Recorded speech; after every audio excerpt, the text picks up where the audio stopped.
Well, my mom has this like piece of paper, like when I was in 2nd or 3rd grade, and it has like, you write down like all your dreams in like these little bubbles. If you're going to break a record, to me, if it's legitimate, you have to break that record in the same amount of time that that player set. History! The all-time leading scorer in women's college basketball. Picture this. You're a rookie in the WNBA, breaking records left and right. Fans are going crazy. Ticket sales are through the roof. Sounds like a dream, right? For Caitlin Clark, it's reality, but not everyone's cheering. What's really going on behind the scenes of Clark's success story? Let's turn the clock back a little. Caitlin Clark was just another gifted collegiate athlete with lofty goals before she was grabbing headlines and packing venues. But how did she become a WNBA star? It hasn't exactly gone smoothly. Imagine this Team USA is preparing for the Olympics in 2024. Although Clark's name is booming, she's nowhere to be discovered when the roster is revealed. Many believe Clark's chance at the big time was gone once he was cut from the squad. The issue is, though, that snub set fire to her underneath. In the present day, Clark is not only playing in the WNBA, but also controlling it. Her average of 15 points, 5 rebounds, and 5 assists per game makes her the first rookie in history. That's historic, not to mention excellent. Well, my mom has this like piece of paper, like when I was in 2nd or 3rd grade, and it has like, you write down like all your dreams in like these little bubbles. And I remember one of them was playing the WNBA and earn a basketball scholarship. College basketball has ever seen. A deep one. You bet! Caitlin Clark! Furthermore, the league in question has produced some of the best women's basketball players in history. However, Clark didn't stop there. She desired for everyone to understand that she belonged. What then did she do? She left the house with a triple-double. Yes, double digits in points, rebounds, and assists throughout her first season. Give that a moment to settle in. You may be thinking, yeah, but there will always be skepticism among rookies. You would also be correct. There were many people who had doubts about Clark when she initially onto the WNBA court. Could her achievement in college translate to a professional career? Was she prepared for life in the major leagues? Clark's response, definitely in the affirmative. She has been proving the doubters wrong in game after game. Not only is her on-court performance impressive, but it's also altering perceptions about her rookie potential in the WNBA. This is when the intriguing part comes in. One would expect that everyone would be overjoyed. A rookie star who was filling seats, breaking records, and introducing fresh eyes to the league. For the WNBA, it's a dream come true. Is it though? Because although Clark has had undeniable success on the court, it has caused some unanticipated reactions. We are discussing game legends that cause people to take notice, past participants doubting the excitement. It seems as though Clark's accomplishments have led a whole new bag of worms into the women's basketball scene, and that's only the very beginning. The path taken by Clark from standout collegiate player to WNBA sensation is changing the face of women's basketball. However, it's also raising some long simmering problems. See, Clark is doing more than simply altering the rules on the court. She is completely altering the discourse surrounding women's basketball, and not everybody finds that shift to be comfortable. Thus, a whole different game is being played behind the scenes while Clark continues to pile up the stats and pack the stands. It's a game about perception, legacy, and what kind of future women's hoops ought to have, and that's when the intriguing part of our narrative starts. Because more than one player hitting it big is necessary for Clark to succeed. It's about the way a whole sport is evolving. It concerns the definition of success in women's basketball. It also deals with what occurs when a newcomer changes the entire set of regulations. And you want figures? We possess numbers. Furthermore, they're not simply amazing, they're revolutionary.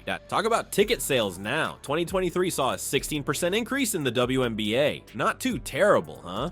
But buckle up, a staggering 93% growth is predicted by 2024. Hold on to your seats. That's an explosion, not progress. But there's still more. Audience size? It's via the ceiling. We are discussing a 4,100% increase. It's not a misprint, 141%. When was the last time you witnessed such many at a sporting event? Sure, but what does this mean in real terms? Is probably what's on your mind right now. That implies full houses then. It means that games are shifted to larger arenas since the original locations are unable to accommodate the Clark effect.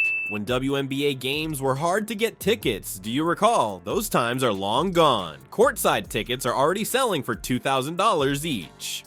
Folks, that's NBA territory, and all thanks to one inexperienced player. However, let's weigh this in context. WNBA games on average, it draws roughly 5,000 supporters. Arenas are currently cramming themselves into spaces 3 times larger than that, all with the hopes of witnessing Clark perform her magic on the court. But it's not all about the stats. It has to do with what those figures mean. It has to do with a change in public perception of women's basketball. It's about some rookie saying, hey, we should get those big arenas. Those primetime slots are ours. Those $2,000 tickets are ours. Furthermore, what do you know? People are paying attention. They are becoming visible. They are paying attention. They are behaving as though they are speaking their truth. This is where things get strange though. You would think that everyone would be ecstatic to see these numbers, wouldn't you? You would think that the WNBA would be extending its red carpet and that the veterans would be applauding from the sidelines. Rather, what we're witnessing is resistance.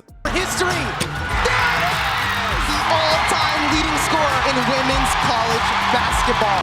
And then obviously college basketball has come true, and then hopefully the WNBA here very shortly. Rebound rebukes from a few really surprising sources. What then goes wrong? Why are some people still not on the Clark bandwagon after all of this success, all of this development, and all of this excitement? Is it resentment? Is it change aversion? Or is there a more sinister factor at play here? Since these figures don't simply reflect Clark's success, let's be honest, they might bring about a radical transformation for the WNBA as a whole. We are discussing a league that has battled for years to receive the respect it is due in terms of popularity, attention, and ticket sales. And all of a sudden, it has all of that and even more. But intense scrutiny follows enormous accomplishment. Additionally, everything is being scrutinized because to Clark's quick ascent to fame, the league's self-promotion strategy, how it handles its stars, how it cultivates its following. Everyone is being forced to pose some challenging queries, such as why did a novice need to accomplish what years of marketing couldn't? What distinguishes Clark from the others? Above all, how can the league ensure that this is more than a passing fad? Because here's the thing, Clark isn't the only reason for his success. It has to do with women's basketball's future. The question is whether the WNBA can capitalize on this momentum. The question is whether we are witnessing the beginning of a new era or only a brief upsurge.